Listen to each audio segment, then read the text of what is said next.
오늘 하나님께서 주시는 말씀은 고린도후서 5장 11절부터 21절까지의 말씀입니다. 고린도후서 5장 11절부터 21절까지입니다. 제가 가지고 있는 성경으로는 신약성경 291페이지에 있습니다. 제가 봉독해 올려드리도록 하겠습니다. 우리는 주의 두려우심을 알므로 사람들을 권면하거니와 우리가 하나님 앞에 알려졌으니 또 너희의 양심에도 알려지기를 바라노라. 우리가 다시 너희에게 자천하는 것이 아니요 오직 우리로 말미암아 자랑할 기회를 너희에게 주어 마음으로 하지 않고 외모로 자랑하는 자들에게 대답하게 하려 하는 것이라. 우리가 만일 미쳤어도 하나님을 위한 것이요 정신이 온전하여도 너희를 위한 것이니 그리스도의 사랑이 우리를 강권하시는도다. 우리가 생각하건대 한 사람이 모든 사람을 대신하여 죽었은즉 모든 사람이 죽은 것이라. 그가 모든 사람을 대신하여 죽으심은 살아있는 자들로 하여금 다시는 그들 자신을 위하여 살지 않고 오직 그들을 대신하여 죽었다가 다시 살아나신 이를 위하여 살게 하려 함이라.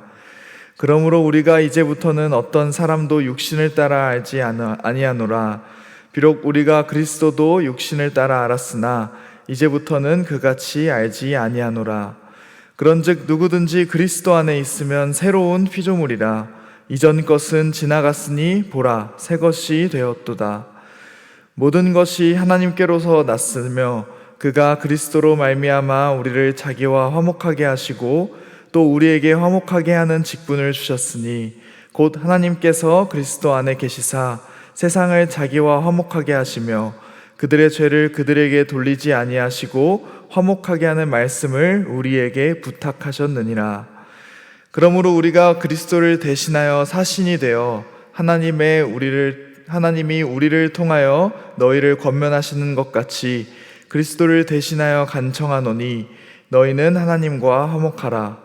하나님이 죄를 알지도 못하신 이를 우리를 대신하여 죄로 삼으신 것은 우리로 하여금 그 안에서 하나님의 의가 되게 하려 하심이라. 아멘. 겉으로 보기에는 명백히 모순되고 부조리하지만 그 속에 진실을 담고 있는 표현, 이것은 역설의 사전적인 의미입니다. 어떤 말을 들었을 때에 말이 안 되는 이야기 같지만 그 안에는 진리 혹은 진실된 가치를 담고 있는 것이 역설이라는 것입니다. 모든 사람의 이 삶은 탄생으로 시작되어 죽음으로 끝이 납니다. 호흡이 닿으면 죽음이라는 끝을 마주하는 것이지요. 이것이 우리가 일반적으로 알고 있는 삶과 죽음입니다. 그런데 그리스도인의 삶은 죽음으로부터 시작되어 부활을 향하여 나아갑니다. 죽음이 시작인 것이고 새로운 탄생인 부활이 끝이 되는 것입니다. 그래서 그리스도인의 삶은 죽음이 시작이다 라는 역설 그 자체입니다. 사도 바울은 오늘 말씀 14절에서 이렇게 말합니다. 그리스도의 사랑이 우리를 휘어잡습니다. 우리가 확신하기로는 한 사람이 모든 사람을 위하여 죽으셨으니 모든 사람이 죽은 셈입니다. 사도 바울은 그리스도의 사랑이 모든 사람을 위한 한 사람의 죽음으로부터 시작되었다고 말합니다. 그리고 그렇게 한 사람의 죽음으로 시작된 사랑이 그들의 온 삶을 휘어잡고 또 지배하고 있다고 말합니다.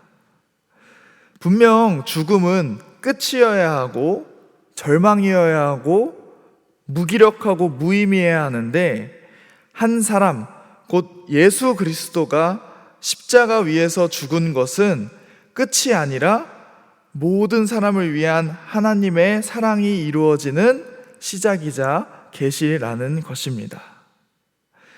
그리고 이를 증명하듯이 그리스도는 죽음을 이기시고 부활하셨습니다. 즉 우리가 죽음을 시작이라고 말할 수 있는 가장 큰 이유는 죽음 뒤에 부활이 있기 때문이고, 그리고 그 부활은 예수 그리스도를 통해 이미 이루어졌기 때문입니다. 그래서 그리스도의 죽음과 부활은 우리가 그리스도인의 삶을 살 수 있는 첫 시작이자 원동력이 됩니다. 죽음을 통해 계시된 사랑이 우리의 삶의 새로운 시작이 되는 것입니다. 그래서 요한복음에서 예수님은 이렇게 말씀하십니다. 내가 진실로 진실로 너희에게 이르노니 한 알의 밀이 땅에 떨어져 죽지 아니하면 한 알 그대로 있고 죽으면 많은 열매를 맺느니라. 저는 이 말씀을 제 사역과 삶의 원동력으로 또 삼고 있는데요. 가끔은 이 말씀을 참 거부하고 싶을 때가 많습니다. 한 알의 밀알이 아무것도 없는 그 척박한 땅에 덩그러니 놓여져 있는 그 상황 자체가 너무 외롭고 또 괴롭고 고독하기에 그 상황을 피하고 도망치고 싶을 때가 있습니다. 또한 죽음 뒤에 그 한 알의 밀이 내가 썩어진 뒤에 많은 열매를 맺고 부활이 있다는 것을 머리로는 알지만, 마음으로도 알지만 본능적으로 살아남기 위한 선택들을 할 때도 많습니다. 특히 저의 삶을 나의 힘, 나의 선택, 나의 결정이라는 기준으로 이루어 나아가려고 할 때 더욱 이런 마음이 많이 듭니다. 오늘 말씀에서는 사도 바울은 죽음이 새로운 시작이다 라는 것을 강조하면서 계속 반복된 표현을 사용합니다. 17절인데요. 그런즉 누구든지 그리스도 안에 있으면 새로운 피조물이라. 19절 곧 하나님께서 그리스도 안에 계시사 세상을 자기와 화목하게 하시며, 21절 하나님이 죄를 알지도 못하신 이를 우리를 대신하여 죄로 삼으신 것은 우리로 하여금 그 안에서 하나님의 의가 되게 하려 하심이라. 반복되는 표현은 바로 그리스도 안에라는 표현입니다. 우리가 그리스도 안에 거하는 것이 새로운 피조물이 되는 방법, 하나님과 화목하게 될 수 있는 방법, 하나님의 의가 우리 가운데에 이루어지게 하는 능력이라고 말합니다. 우리는 우리의 힘으로 죽음을 선택할 수는 없습니다. 아무리 죽음 뒤에 부활이 있다 한들 내가 희생하면 많은 열매를 맺을 거라는 것을 안다 한들 쉽게 내 자신을 사지로 좁은 길로, 십자가의 길로 몰아넣을 수는 없습니다. 우리의 연약한 본성이 그것을 막아서기 때문인데요. 그렇기에 우리는 이 사도 바울의 말씀처럼 그리스도를 다시 바라보아야 합니다. 우리에게 이미 주어진 그리스도의 십자가를 바라보아야 합니다. 왜 주님은 저 십자가 위에서 모진 고통을 당하셨나? 왜 죽음을 선택하셨나? 돌아보아야 합니다. 사도 바울은 15절에서 예수님의 십자가 사건을 이렇게 말합니다. 그가 모든 사람을 대신하여 죽으심은 살아있는 자들로 하여금 다시는 그들 자신을 위하여 살지 않고 오직 그들을 대신하여 죽었다가 다시 살아나신 이를 위하여 살게 하려 함이라. 즉 십자가의 죽음의 이유는 이기적인 우리 때문이라는 것입니다. 예수 그리스도가 새로운 시작을 열기 위해서 죽음을 택할 수밖에 없었던 이유는 바로 우리 때문이라는 것입니다. 우리가 자신만을 위한 결정과 이기적인 선택을 다시는 하지 않고 이기적인 마음으로 인해 그리스도 밖을 벗어나려는 것을 막기 위함입니다. 죽음이 시작이란 이 역설적인 진리를 삶으로 살아낼 수 있도록 희생의 사랑이 가장 고귀하고 가치 있는 것이라는 것을 지켜낼 수 있도록 그리스도 안에 거하게 하시기 위해 예수님은 십자가에 달려 돌아가셨습니다. 사랑하는 성도님들, 한 알의 밀알은 땅에 떨어져야 하고 썩어져야 열매를 맺습니다. 그러나 우리는 땅에 떨어지는 일도 썩어지는 일도 우리 스스로 선택할 수 없는 연약한 존재임을 인정해야 합니다. 그렇기에 우리에게 이미 주어진 십자가, 전능한 하나님과 이기적인 인간의 단절을 회복하고자 보여주신 그리스도 안에서 우리는 그 주님의 선택을 닮아가기를 소망합니다. 이렇게 그리스도 안에서 그리스도를 닮아가는 우리를 사도 바울은 그리스도의 대사라고 일컫습니다. 그리고 그 그리스도의 대사가 해야 할 일이 있음을 말합니다. 18절인데요. 모든 것이 하나님께로 났으며 그가 그리스도로 말미암아 우리를 자기와 화목하게 하시고 또 우리에게 화목하게 하는 직분을 주셨으니, 우리에게 화목하게 하는 직분을 주셨다는 것입니다.